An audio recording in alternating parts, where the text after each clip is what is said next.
Bonjour à tous. Je vous invite à faire un petit saut dans le passé, et ce saut sera plus ou moins long selon votre âge. Est-ce que vous vous souvenez de votre naissance? Alors, personnellement, non. J'imagine que vous non plus, et en fait, a priori, c'est mieux comme ça.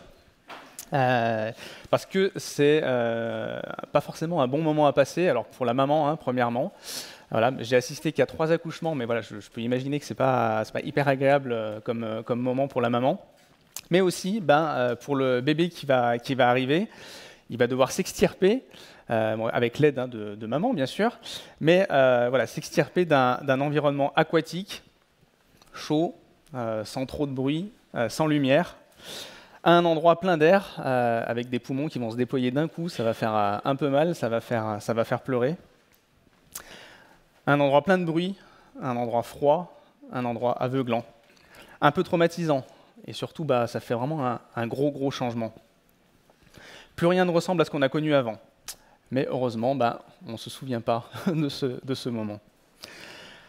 A priori, dans notre vie, on ne naît qu'une seule fois, mais la Bible, elle nous parle de nouvelle naissance, de naître d'en haut, de renaître. Le fameux Born Again, comme disent les Américains, mais rien à voir avec Born to be Alive de Patrick Hernandez, je vous rassure. Quoique. Qu'est-ce que ça signifie, cette nouvelle naissance? C'est pour qui? Pourquoi est-ce que c'est si important? Comment ça marche? Alors, on continue aujourd'hui notre série sur l'évangile de Jean, et dans le chapitre précédent, l'auteur Jean nous a montré que Jésus est Dieu de diverses manières, et notamment par la réalisation d'un miracle ou d'un signe, comme dit Jean, celui des noces de Cana. Donc c'est un mariage où Jésus réalise le miracle de changer de l'eau en vin. À la fin du chapitre 2, il nous est dit que certains ont cru dans le nom de Jésus parce qu'il faisait des miracles. Donc il y a eu d'autres miracles après ce changement de l'eau en vin. Mais que Jésus ne se fiait pas forcément à ces personnes parce qu'il savait ce qu'il y avait dans leur cœur. Stéphane nous l'a rappelé la semaine dernière, Jésus est celui qui connaît les cœurs de chacun. Et on va voir dans les prochains dimanches des rencontres de Jésus avec des personnes particulières, appartenant à des sphères différentes, mais qui ont toutes un point commun. Elles ont besoin de changer et de se laisser transformer. Et la personne dont on va parler aujourd'hui, elle s'appelle Nicodème, et je vous propose qu'on lise ce texte donc dans l'évangile de Jean au chapitre 3, des versets 1 à 21. Le chapitre est plus long, mais on va laisser la suite. On ne va pas la traiter. Donc c'est page 688 pour ceux qui lisent dans les Bibles. Et même si on ne lit pas ces versets 22 à 36, je vous invite quand même à les lire dans la semaine. Ça fera la jonction avec la prédication de la semaine prochaine, qui sera apportée par Daniel. Et c'est Lorraine qui va lire ce passage pour nous. Donc Jean 3, versets 1 à 21. Or, il y avait parmi les pharisiens un homme du nom de Nicodème, un chef des Juifs. Il vint de nuit trouver Jésus et lui dit : « Maître, nous savons que tu es un enseignant envoyé par Dieu, car personne ne peut faire ces signes miraculeux que tu fais si Dieu n'est pas avec lui. » Jésus lui répondit : « en vérité, je te le dis, à moins de naître de nouveau, personne ne peut voir le royaume de Dieu. » Nicodème lui dit : « Comment un homme peut-il naître quand il est vieux ? Peut-il une seconde fois entrer dans le ventre de sa mère et naître ? » Jésus répondit : « en vérité, je te le dis, à moins de naître d'eau et d'esprit, on ne peut entrer dans le royaume de Dieu. Ce qui est né de parents humains est humain, et ce qui est né de l'esprit est esprit. Ne t'étonne pas que je t'ai dit, il faut que vous renaissiez de nouveau. Le vent souffle où il veut, et tu en entends le bruit, mais tu ne sais pas d'où il vient ni où il va. C'est aussi le cas de toute personne qui est née de l'esprit. » Nicodème reprit la parole et lui dit : « Comment cela peut-il se faire ? » Jésus lui répondit : « Tu es l'enseignant d'Israël et tu ne sais pas cela ? En vérité, je te le dis. Nous disons ce que nous savons et nous rendons témoignage de ce que nous avons vu. Mais vous ne recevez pas notre témoignage. Si vous ne croyez pas quand je vous parle des réalités terrestres, comment croirez-vous si je vous parle des réalités célestes ? Personne n'est monté au ciel, sinon celui qui est descendu du ciel, le Fils de l'homme qui est dans le ciel. Et tout comme Moïse a élevé le serpent dans le désert, il faut aussi que le Fils de l'homme soit élevé, afin que quiconque croit en lui ne périsse pas, mais qu'il ait la vie éternelle. En effet, Dieu a tant aimé le monde qu'il a donné son Fils unique, afin que quiconque croit en lui ne périsse pas, mais ait la vie éternelle. Dieu, en effet, n'a pas envoyé son Fils dans le monde pour juger le monde, mais pour que le monde soit sauvé par lui. Celui qui croit en lui n'est pas jugé, mais celui qui ne croit pas est déjà jugé parce qu'il n'a pas cru au nom du Fils unique de Dieu. Et voici quel est ce jugement. La lumière est venue dans le monde, et les hommes ont préféré les ténèbres à la lumière, parce que leur manière d'agir était mauvaise. En effet, toute personne qui fait le mal déteste la lumière, et elle ne vient pas à la lumière pour éviter que ses actes soient dévoilés. Mais celui qui agit conformément à la vérité vient à la lumière, afin qu'il soit évident que ce qu'il a fait, il l'a fait en Dieu. Merci Lorraine. Alors les meilleurs plans de prédication se font en 3 parties, ça devient une habitude, donc on va rester là-dessus. Par contre, on verra que les parties ne sont pas forcément hyper étanches, le texte est assez complet et se reboucle, donc il y a peut-être certaines fois où je vais parler de certaines choses dans certaines parties, enfin bon voilà, vous étonnez pas. Donc on va regarder ce que c'est cette nouvelle naissance, c'est quoi, c'est pour qui. Ensuite on verra comment ça se passe et par qui on a cette nouvelle naissance. Et puis enfin pourquoi et vers qui. Alors on va commencer par définir qui est Nicodème. Le texte nous dit que c'est un homme, il nous dit qu'il est juif, il nous dit qu'il fait partie des pharisiens. C'est-à-dire qu'il appartient à un parti religieux et politique qui est très influent dans le judaïsme à l'époque de Jésus. Les pharisiens, l'apôtre Paul faisait partie de ce parti avant sa conversion. Les pharisiens étaient connus pour leur rigueur morale, pour le respect strict de la loi, avec quelques petits rajouts de leur cru. Et Flavius Joseph, qui est un historien juif du 1er siècle, les décrit comme, je cite, les plus fidèles interprètes de la Torah. Ils connaissent l'Ancien Testament, seule partie de la Bible disponible à l'époque, sur le bout des doigts. Les 4 évangiles en font souvent mention de ces pharisiens, et ce sont souvent eux qui se cachent derrière les termes spécialistes de la loi, docteurs de la loi. Nicodème, en plus, c'est marqué que c'est un chef des Juifs, ce qui veut dire que ce n'est pas n'importe qui en plus parmi cette élite. C'est un enseignant reconnu parmi le peuple, la crème de la crème, un petit peu. Et on ne sait pas trop quelles sont les raisons profondes qui poussent Nicodème à venir voir Jésus. Est-ce qu'il fait partie de ceux qui sont cités à la fin de Jean 2 ? Il a vu quelques miracles et puis voilà, il a cru dans le nom de Jésus, mais pas tant que ça. C'est ce que Jésus nous dit à la fin du chapitre 2. Est-ce qu'il est en recherche simplement d'une simple compréhension de ce qui se passe avec ce Jésus qui commence à prendre de la place ? Est-il en train de faire une enquête ? Est-ce qu'il est juste intrigué, intellectuellement intéressé ? Le texte ne répond pas vraiment clairement à ça. Par contre, ce qu'on sait de manière sûre, c'est qu'il vient voir Jésus de nuit. Et qu'il reconnaît, sans aucun doute, le texte dit « nous savons que », alors il parle au pluriel, Nicodème, peut-être parce qu'il représente quelques personnes, enfin c'est pas le sujet, mais en tout cas, il n'a aucun doute sur le fait que Jésus est un maître, un enseignant envoyé par Dieu. Pourquoi est-ce qu'il dit ça à Nicodème ? Parce que voilà, il reconnaît que Jésus fait des miracles et que ces miracles viennent de Dieu. Jésus, pour Nicodème, n'est donc pas un imposteur. Mais pour lui, bien qu'il reconnaisse que Dieu est particulièrement avec Jésus, pour l'instant, Jésus n'est pas plus que cela, un enseignant puissant. Après, Nicodème, il ne pose pas spécialement de questions en fait, quand il vient voir Jésus, mais Jésus n'a pas besoin qu'on lui pose des questions pour savoir quels sont les besoins de ses interlocuteurs, le vrai besoin. Jésus ne va pas donc dire qui il est vraiment, et va partir sur un thème qui va certainement surprendre un petit peu Nicodème. Il lui dit, si tu veux voir le royaume de Dieu, il faut que tu naisses de nouveau, parce que moi je te dis que personne ne peut voir le royaume de Dieu, sauf s'il naît de nouveau. Alors on peut se poser la question, quel est le rapport ? La question sous-tendue de Nicodème, c'était plutôt du genre, dis-moi qui tu es vraiment. Est-ce que tu es plus qu'un enseignant puissant ?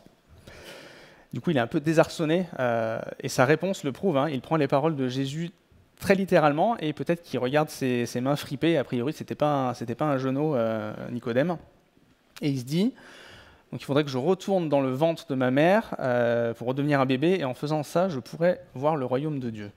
Bizarre. Il faut que quelque chose change pour moi, en moi, pour que je voie le royaume de Dieu. Mais en fait, pour Nicodème, voir, participer et entrer dans le royaume de Dieu, c'était une certitude, c'était une chose acquise. La notion de royaume, elle est présentée dans l'Ancien Testament, et les pharisiens y croyaient, comme la plupart des juifs, comme quasiment tous les juifs, qu'en tant que membre du peuple élu, ils rentreraient dans le royaume, la présence de Dieu, mais dans une temporalité un peu future, dite de la fin des temps. Et Jésus, en fait, il lui dit que non, c'est pas acquis. Sa participation au royaume de Dieu, son appartenance quelque part à la famille de Dieu, n'est pas acquise. Et qu'il est même plutôt mal embarqué pour ça. Donc ça a déjà dû faire un sacré choc à Nicodème. Quand on est persuadé de quelque chose et qu'on nous dit qu'en fait la réalité c'est le contraire ou c'est pas ça, c'est dur. Un peu comme quand on comprend que le Père Noël n'existe pas. Nicodème, du coup, il nous oriente vers quelqu'un qui a une connaissance de Dieu ou plutôt qui croit le connaître. Quelqu'un d'érudit qui croit marcher vers un futur lumineux, sûr de sa position, de son appartenance à un peuple et destiné à un avenir glorieux. Mais il est en fait dans l'obscurité. La nuit ou les ténèbres dans l'évangile de Jean se rapportent de manière souvent imagée ou métaphorique à l'obscurité morale et spirituelle. Et le fait que Nicodème vienne vraiment, littéralement, pendant la nuit, pendant les heures de la nuit, ça insiste sur son état spirituel. Un commentateur qui s'appelle Don Carson dit à ce propos « Nicodème est venu trouver Jésus de nuit, mais sa propre nuit était encore plus sombre que ce qu'il ne pensait. » Alors il serait dommage de réduire Nicodème à une simple représentation d'une typologie de personnes, c'est-à-dire à une élite politico-religieuse, et de dire que Jésus fait dans ce passage une sorte de dénonciation seulement de cette élite, ou de dire que seule cette typologie de personnes a besoin d'être régénérée. Ce n'est pas complètement faux non plus, parce qu'on voit bien dans les évangiles que Jésus n'est pas forcément tendre avec cette catégorie de personnes, avec cette caste, avec ceux qui pensent savoir, mais qui en fait ne savent pas, à ceux qui pensent avoir des choses, mais qui en fait n'ont rien. Je crois que ça nous invite quand même à nous interroger sur nous-mêmes, peut-être une partie d'entre nous, ceux qui viennent à l'Église depuis très longtemps, voire depuis toujours, ceux qui connaissent bien leur Bible, jeunes ou moins jeunes, bercés par les leçons d'école du dimanche, les cultes familiaux ou plein d'autres choses. Et au risque de nous répéter au fil des prédications, Antoine en a parlé, Scott en a parlé, n'est pas enfant de Dieu celui qui vient à l'Église, participe à un petit groupe ou qui donne de son argent à l'Église. Je dois confesser que parfois ces choses prennent un peu le pas chez moi et qu'il y a une forme de confiance dans mon statut, dans mes connaissances bibliques ou dans mon héritage familial. Et ça me fait penser des fois que je n'ai pas finalement besoin de Dieu dans ma vie. Attention à nos traditions, où le mot était utilisé dans un chant, à nos suffisances évangéliques, qui peut-être parfois mériteraient un peu de réflexion ou de remise en cause individuelle de notre part. Jésus va se répéter au verset 5 en rajoutant que la solution, ou cette nécessité de renaître de nouveau, on ne va pas rentrer dans les détails, il utilise le fait de naître d'eau et d'esprit. Et du coup, on ne va pas rentrer dans les détails de ce que pourrait signifier l'eau dans ce cas-là. On va rester sur l'idée que dans ce contexte et ce texte précis, eau et esprit ramènent à l'idée de naître d'en haut, que c'est spirituel, que ça vient de Dieu. Pas de distinction entre une renaissance physique distincte d'une renaissance spirituelle. Ces deux termes ramènent à une réalité spirituelle.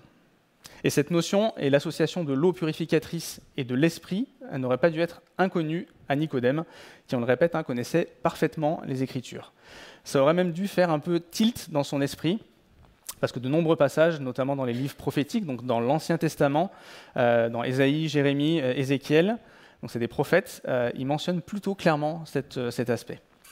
Je vous lis juste Ézéchiel 36, les versets 25 à 27.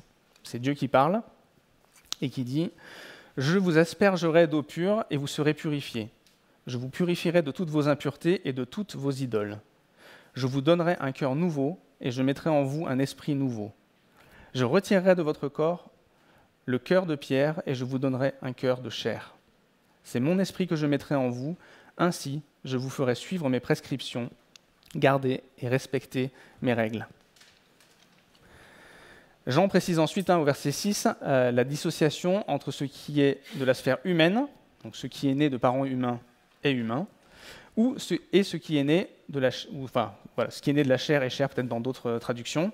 Donc cette distinction, ce qui est né de parents humains est humain, et ce qui est né de l'esprit est esprit. Alors, on est tous nés de parents humains, et notre nature physique reste humaine. Ce que Jésus est en train de dire, c'est qu'il nous faut tous passer par une nouvelle naissance spirituelle. Notre naissance physique nous vient de nos parents physiques, c'est clair. Notre naissance spirituelle, par contre, elle vient de l'esprit, elle vient de Dieu.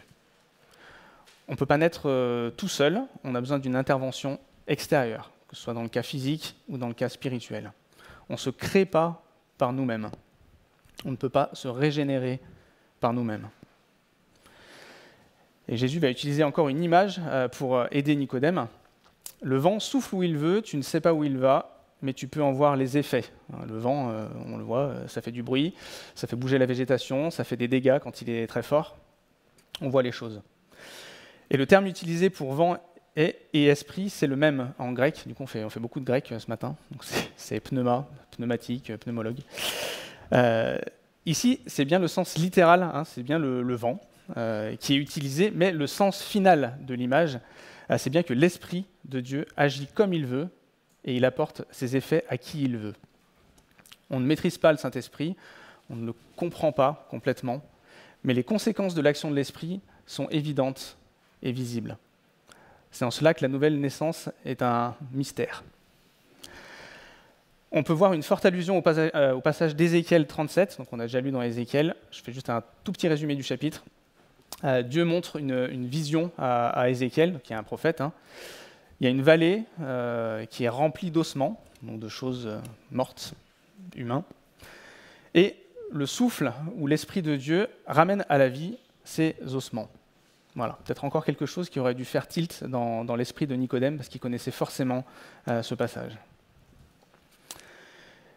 Et le texte nous dit « Il en est de même pour quiconque est né de l'Esprit, donc né de nouveau ». Il est difficile pour quelqu'un qui n'est pas né de nouveau de comprendre quelqu'un qui est né de nouveau. Comment est-ce qu'avec un cœur de pierre, on pourrait comprendre quelqu'un qui a un cœur de chair ? Comment est-ce que quelqu'un en état de mort spirituelle pourrait comprendre quelqu'un de vivant ? Et ça implique aussi que cette nouvelle naissance, on voit des effets dans la vie de celui qui est régénéré, qui est né de nouveau. Est enfant de Dieu celui qui a été régénéré ou qui a vécu cette nouvelle naissance opérée par une personne extérieure. J'insiste. Cette personne extérieure, c'est le Saint-Esprit, c'est Dieu lui-même. Et loin de moi l'idée de juger votre cœur, Dieu seul le connaît, on l'a vu dans le chapitre précédent.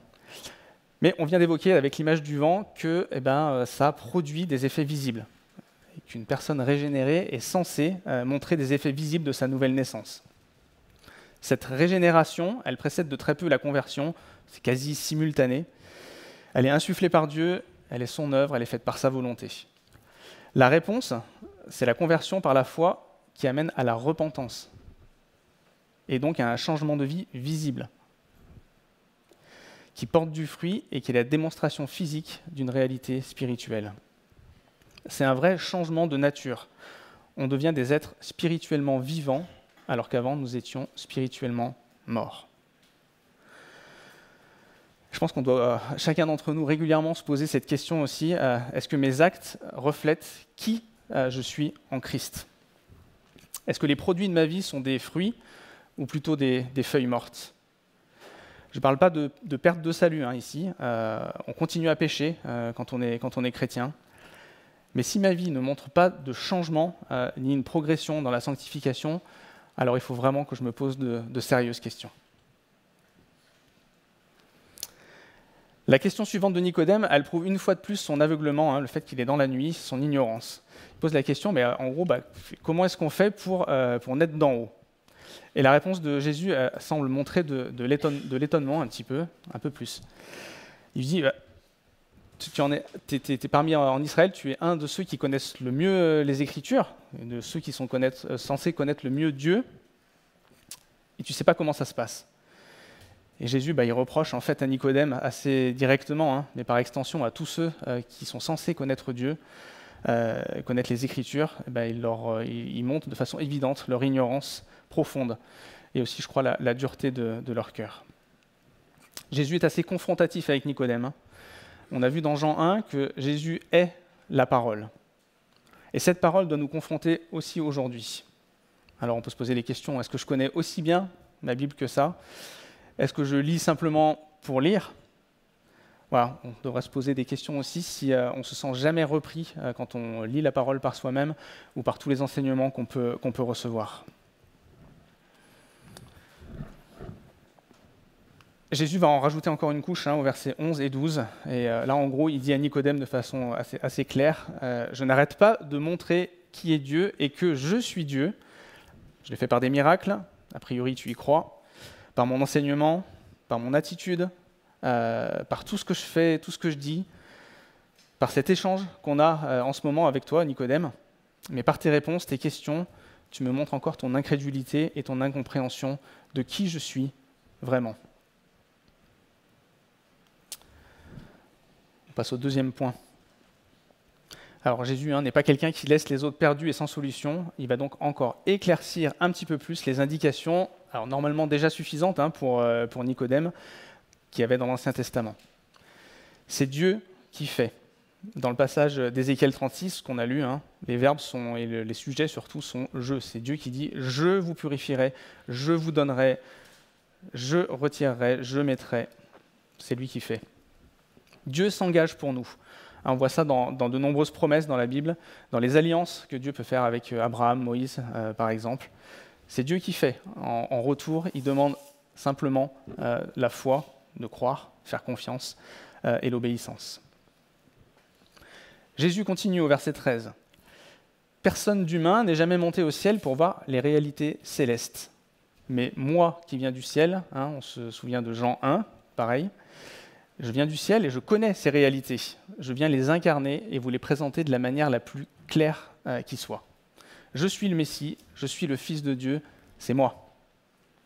Il n'y a qu'un seul moyen, qu'une seule possibilité pour renaître et par extension pour obtenir le salut, le fait d'être sauvé. » Et un des versets les plus connus sur ce sujet se trouve aussi dans l'évangile de Jean, au chapitre 14, au verset 6. Jésus dit « Moi, je suis le chemin, la vérité et la vie. Nul ne vient au Père que par moi. » Celui qui est descendu du ciel est le seul à pouvoir nous permettre d'y monter à notre tour. Celui qui est descendu du ciel, Jésus, est le seul à pouvoir nous permettre d'y monter à notre tour. Jésus, très pédagogue, il va continuer encore pour éclairer encore plus son propos. Et là, il va utiliser un fait historique qu'une fois de plus, Nicodème ne peut ignorer. C'est l'épisode du serpent de bronze. On est au verset 14, là. Donc on retourne en arrière, historiquement, à l'époque de Moïse et de l'errance du peuple d'Israël dans le désert pendant 40 ans après la sortie d'Égypte.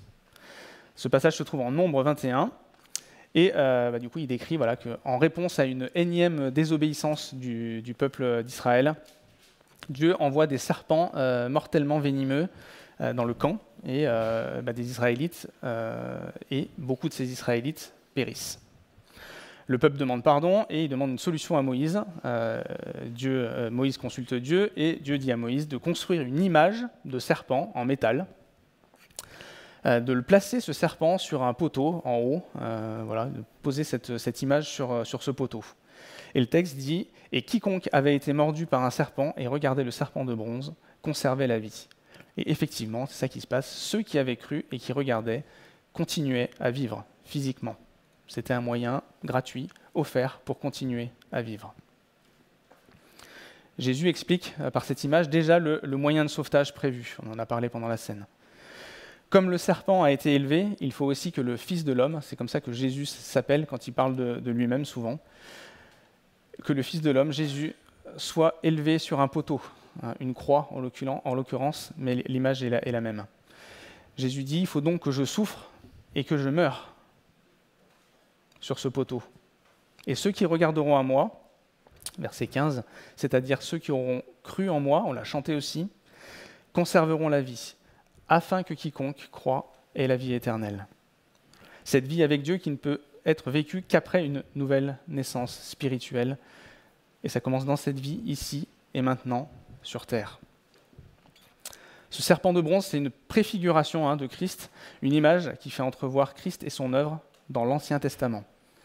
Et on se répète, mais encore, voilà, c'est quelque chose qui aurait dû faire quelque chose dans l'esprit de Nicodème, même si effectivement la crucifixion de Christ n'est pas encore arrivée à ce moment-là. Et encore une fois, un encouragement peut-être pour nous à ne pas négliger nos lectures, et notamment de l'Ancien Testament. On préfère lire des fois le Nouveau Testament et on laisse l'Ancien Testament de côté. Mais toute écriture pointe vers Christ et son œuvre à la croix pour nous. Et on a un intérêt, pas seulement intellectuel, à rechercher les éléments qui montrent Christ dans les Écritures.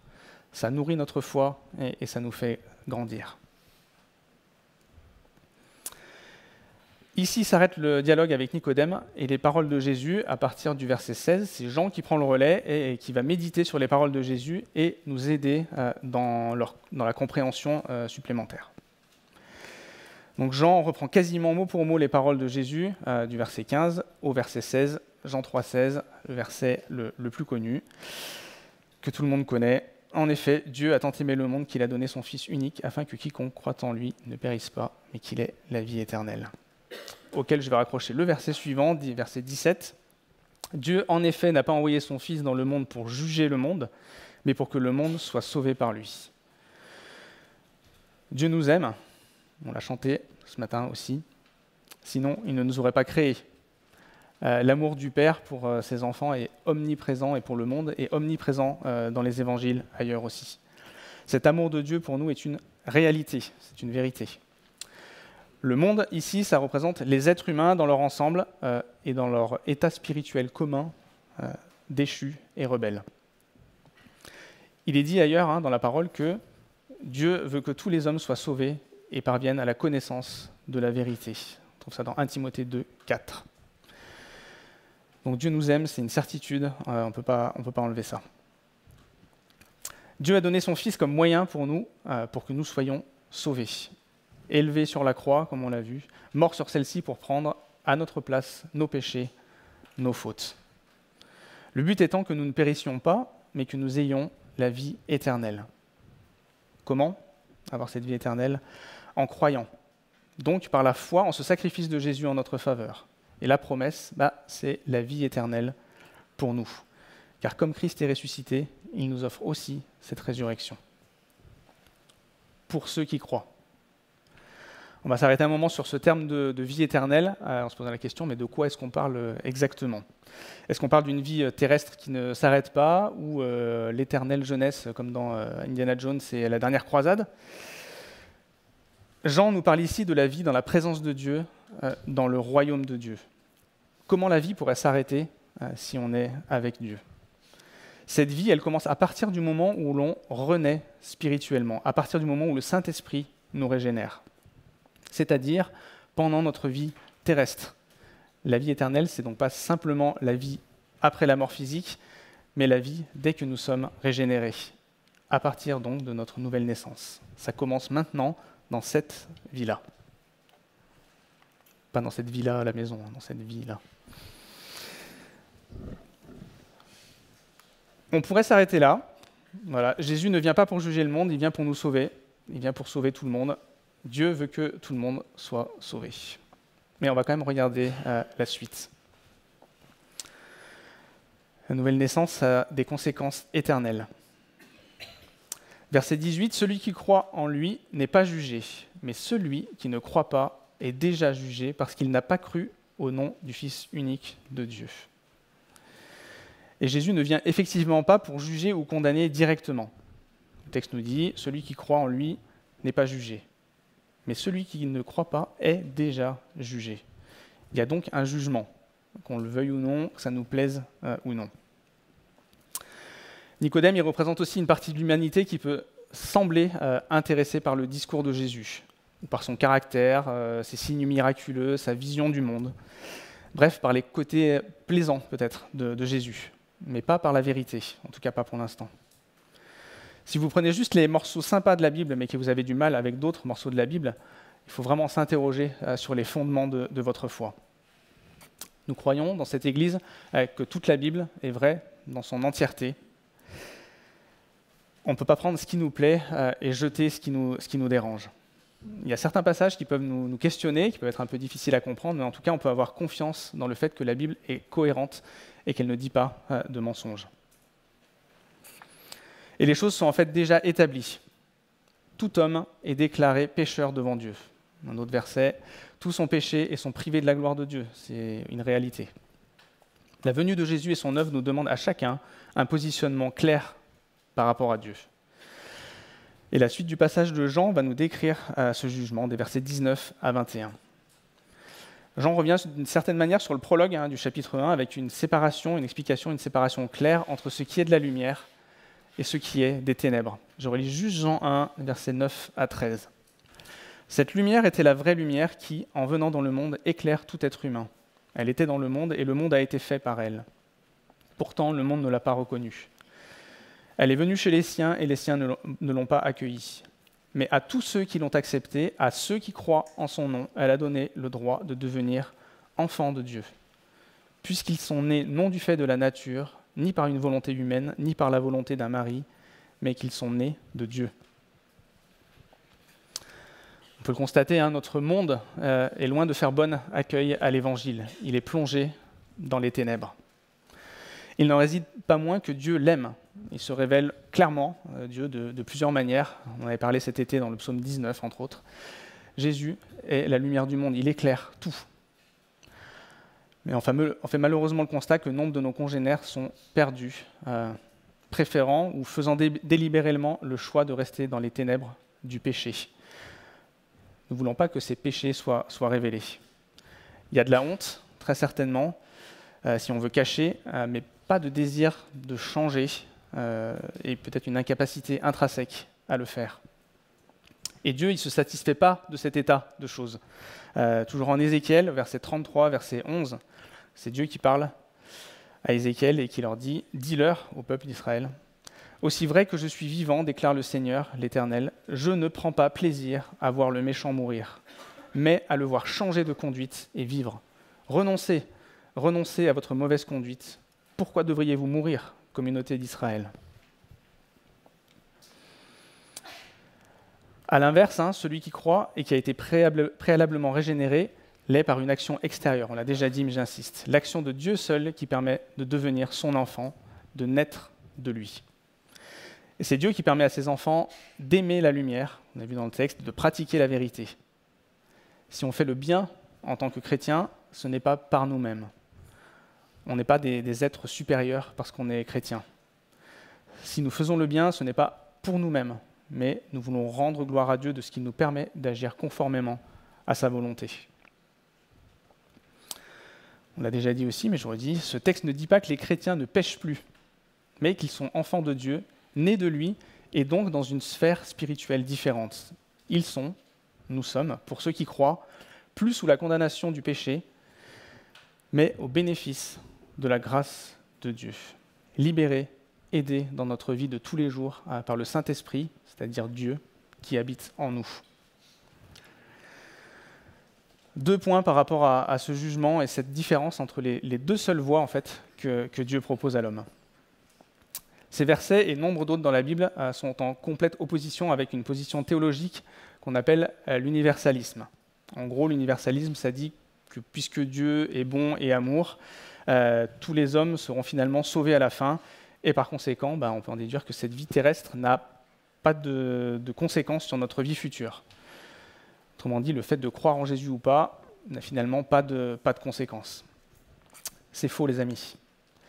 Peut-être dur à entendre et peut-être que ça suscite des questionnements, mais ce serait mentir que de dire qu'il n'y a aucune différence entre quelqu'un qui est né de nouveau et quelqu'un qui n'est pas né de nouveau.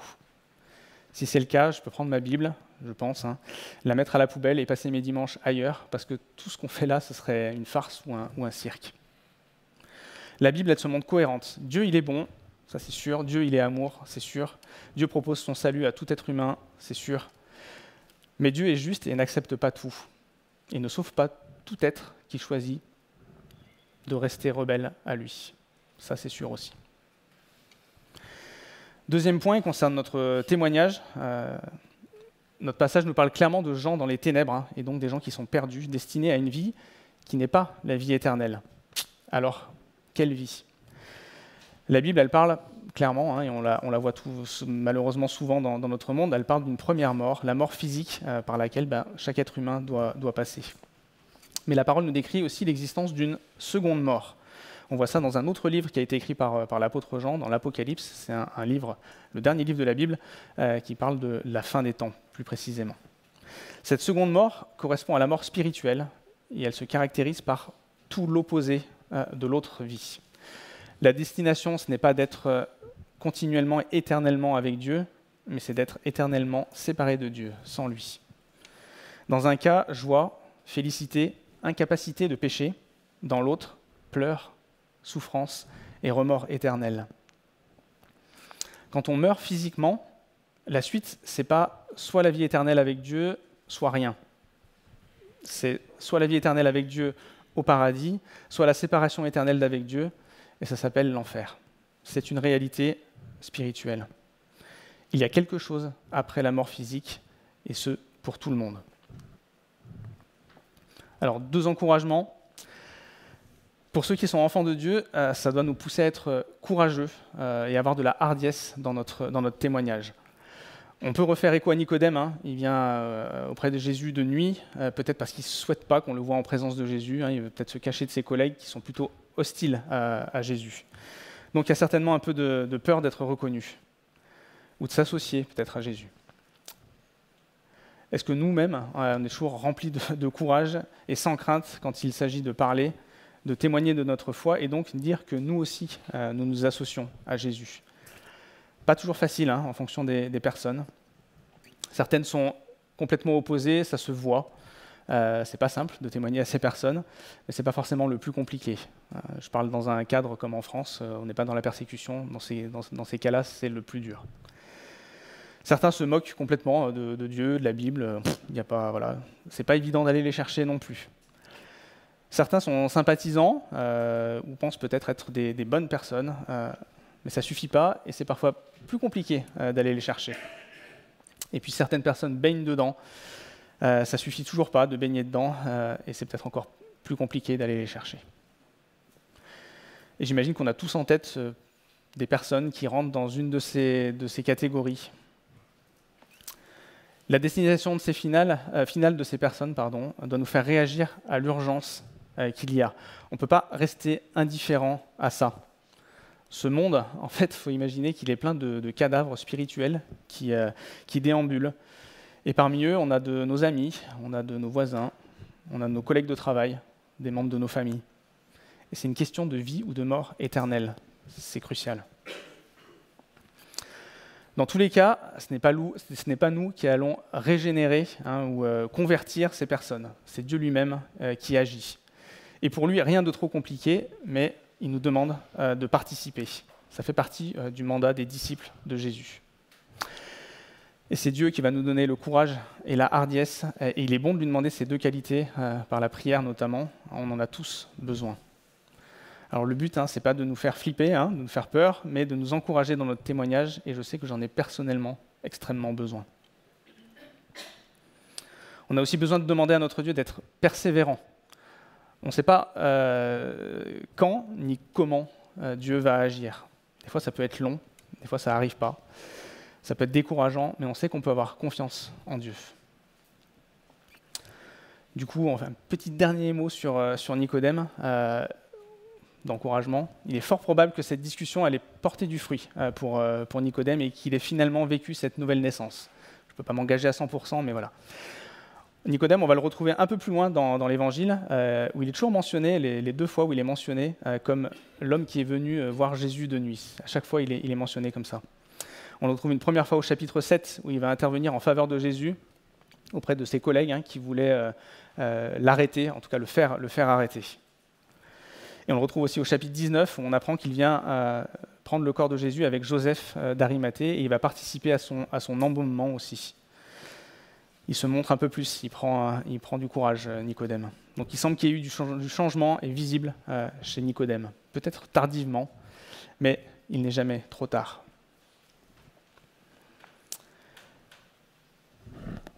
Si vous n'avez pas encore fait un pas avec Dieu, ou du moins que vous ne vous êtes pas laissé approcher par lui, sachez en tout cas que Dieu, il se positionne tout près de vous. Et cette fin, pas très drôle, qu'on a vue, ce n'est pas une fatalité. Dieu ne cesse de vous proposer l'autre destination, aussi loin que vous pensiez de lui, et aussi loin que vous pensez d'être un bon chrétien.